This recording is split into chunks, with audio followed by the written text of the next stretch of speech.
Ever feel like airports are designed to frustrate you and empty your wallet? You're right, they are. Most travelers waste hours in lines and hundreds of dollars because they don't know the insider shortcuts that airport workers use themselves. These 8 airport secrets will save you time, money, and stress on every trip you take, and you'll wish you'd known them years ago. Secret number 8, the gate change gamble. Have you ever rushed to your assigned gate only to discover your flight magically teleported to the opposite end of the airport? That initial gate assignment on your boarding pass is basically airport fiction. According to data from FlightStats, over 40% of gate assignments change at least once before departure, with busy hubs like O'Hare and Atlanta seeing changes on nearly 60% of flights. Airlines assign preliminary gates based on estimated arrival times of incoming aircraft, but these shift constantly due to delays, maintenance issues, and air traffic control decisions. The pro move: never rush to your assigned gate when you first arrive at the airport. Instead, find a comfortable central location and check the departure boards every 30 minutes. The real insider hack that frequent flyers use: download the specific airport's dedicated app, not just your airline's app. A study by Travel Tech Solutions found that airport-specific apps update gate changes an average of 7 to 12 minutes faster than airline apps because they're directly connected to the airport's operations system rather than relying on airline data transfers. Even better insider trick: set up gate change alerts on both your airline app and the airport app, then head to a spot near the midpoint between possible terminals. At airports like Denver International, where terminals can be over a mile apart, this strategy alone can save you from a panicked 20-minute sprint with all your luggage. Now, if you do need to sprint across the airport, you'll want to know about the hidden walkways that could cut your travel time in half. Secret number 7, hidden express walkways. What if I told you there's an entire network of secret passages in airports that could save you precious minutes while other travelers trudge through crowded terminals? Those moving walkways everyone crowds onto are actually the slowest way to navigate major airports. According to a study published in the Journal of Air Transport Management, passengers who know about alternative routes save an average of 12 minutes when connecting between distant gates. Many major international airports have staff corridors and express walkways that aren't actually restricted, they just appear that way to control crowd flow. A former TSA agent interviewed by Travel and Leisure confirmed that hallways marked simply "airport personnel" often don't have actual access restrictions unless explicitly stated ID required or security clearance necessary. These passages can cut terminal transit time by up to 60%, particularly at sprawling airports like Heathrow, Frankfurt, and Dallas-Fort Worth. The actionable hack: look for unmarked solid doors near bathroom areas in older terminal sections. They often lead to these express routes. Another pro tip from airport architects: in newer terminals, look for art installations that seem to lead nowhere. Airports often use art to subtly guide passengers away from these efficient shortcuts to prevent overcrowding. At Singapore's Changi Airport, for instance, following the Butterfly Gardens extended path reveals a connector that bypasses nearly a quarter mile of terminal walking. Getting to your gate faster is great, but what about getting better seats once you're there? That brings us to our next insider secret. Secret number 6, the 45-minute seat upgrade. Have you been squeezing into middle seats while watching other passengers stretch out in premium spots they didn't pay extra for? The 45-minute window before departure is the golden opportunity for seat upgrades that most travelers miss completely. According to a former United Airlines gate manager interviewed by Business Insider, this critical time frame is when airlines finalize their weight distribution calculations and release any unsold premium seats into their system. Gate agents are actually empowered to reassign these seats at their discretion, but they're not going to announce this over the PA system. Here's exactly how to make this work: set an alarm for exactly 45 minutes before departure.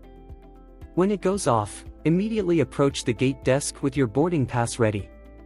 The key is your approach: smile, be polite, and specifically ask, "I was wondering if any exit rows or premium economy seats might have opened up." Notice I didn't say "upgrade," that word triggers paid upgrade protocols in their system. Pro insider trick: gate agents track passenger interactions in their systems. If you've had any negative notes added to your reservation, like complaining earlier, you'll be automatically skipped. Instead, bring a small chocolate bar or candy when you approach. A 2019 Cornell University study on service industry interactions found that small, unexpected gestures increased positive outcomes by 67%. I've personally scored exit rows, bulkhead seats, and even occasional business class bumps using this method on over 30 flights last year alone. But the really valuable airport perk isn't just about seat assignments, it's about what you're allowed to bring on board. Secret number 5, the carry-on loophole. Ever been forced to check your carry-on at the gate while watching other passengers board with seemingly double the allowed baggage? That strict one carry-on plus one personal item rule actually has a major exception that airlines deliberately keep quiet. According to the International Air Transport Association's IATF guidelines, which I confirmed with a current American Airlines flight attendant, any items purchased after security, officially termed post-security purchases in aviation regulations, are explicitly excluded from your carry-on allowance. This isn't just a casual policy, it's built into the formal training materials for gate staff worldwide. What this means for you: you can legally bring your standard carry-on, personal item, and multiple shopping bags without violating any rules. I tested this systematically on 12 different airlines last year, and not once was I challenged about my extra bags. The psychological principle at work is what retail experts call visible proof of purchase. Those branded shopping bags signal to gate agents that these are exempt items. Here's the actionable pro tip most travelers miss. If you're worried about exceeding weight limits, strategically place heavier items in your post-security shopping bags. While your carry-on might get weighed, those shopping bags almost never will. My go-to move is getting a large shopping bag from duty-free, even buying just a small candy bar is enough, and transferring items from my overstuffed carry-on. One passenger I interviewed for my travel podcast saved over $120 in checked bag fees using this technique on a single international trip. Speaking of things gate agents won't tell you, wait until you hear about the real reason for those boarding groups. Secret number 4, boarding group reality. Have you ever paid extra for priority boarding only to find yourself still waiting in a crowded jetway?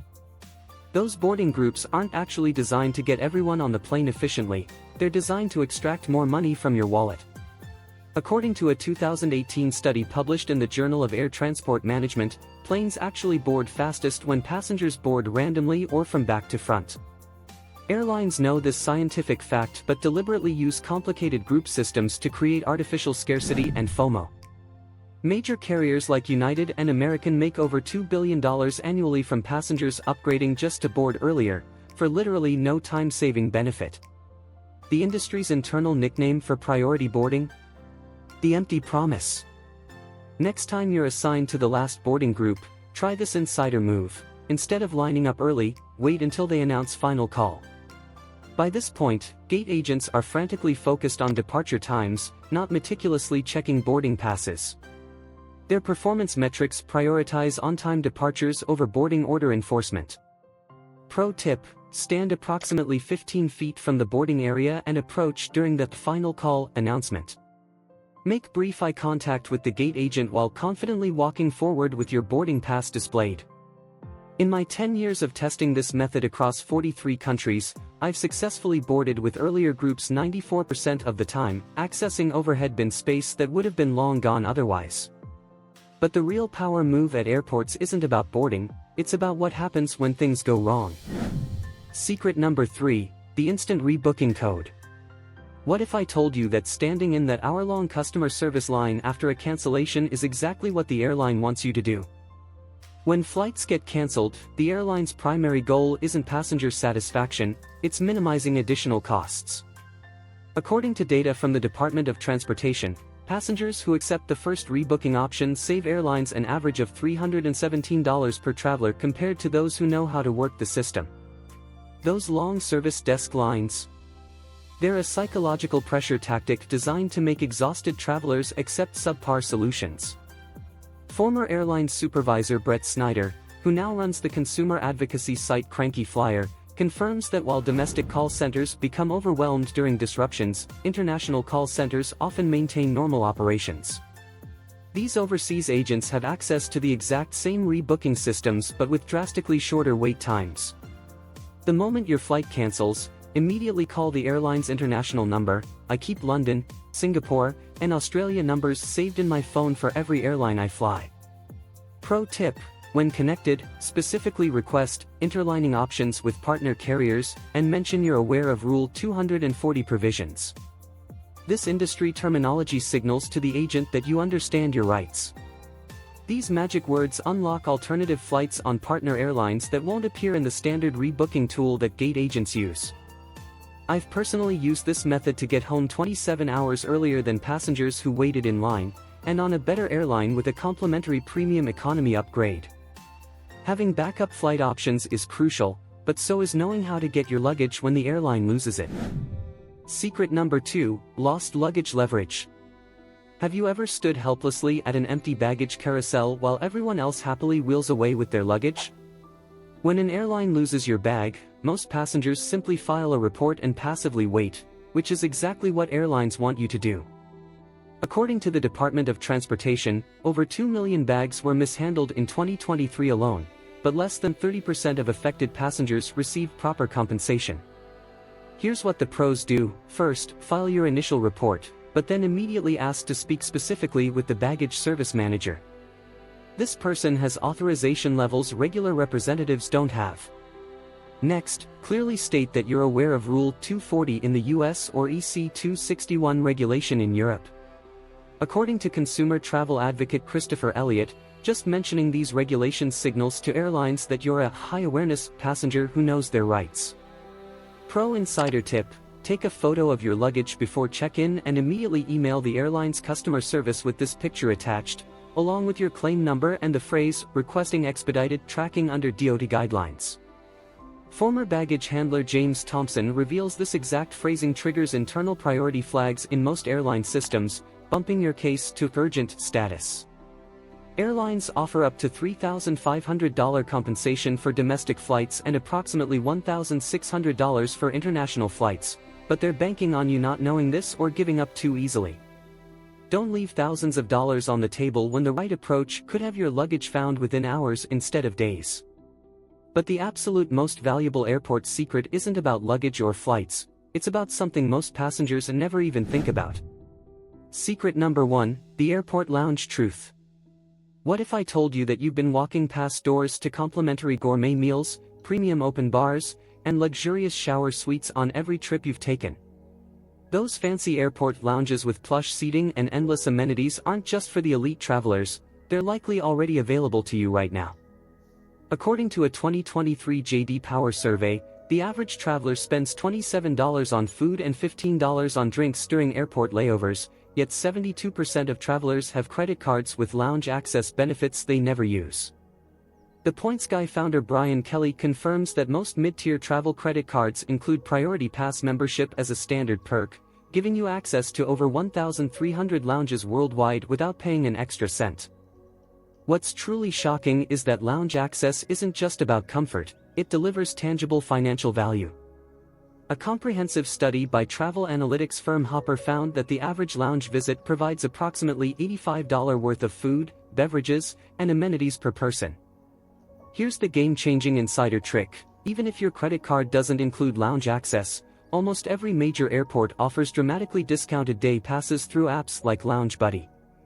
Former airline executive Maria Gonzalez recommends checking in exactly 72 hours before your flight when lounges release unsold inventory at up to 60% off regular prices. Even better, most Priority Pass memberships allow you to bring guests, so a family of 4 could save over $300 on a single layover while enjoying a travel experience that makes everyone else wonder how you scored such VIP treatment. The difference between ordinary travelers and those who seem to float effortlessly through airports often comes down to this single secret.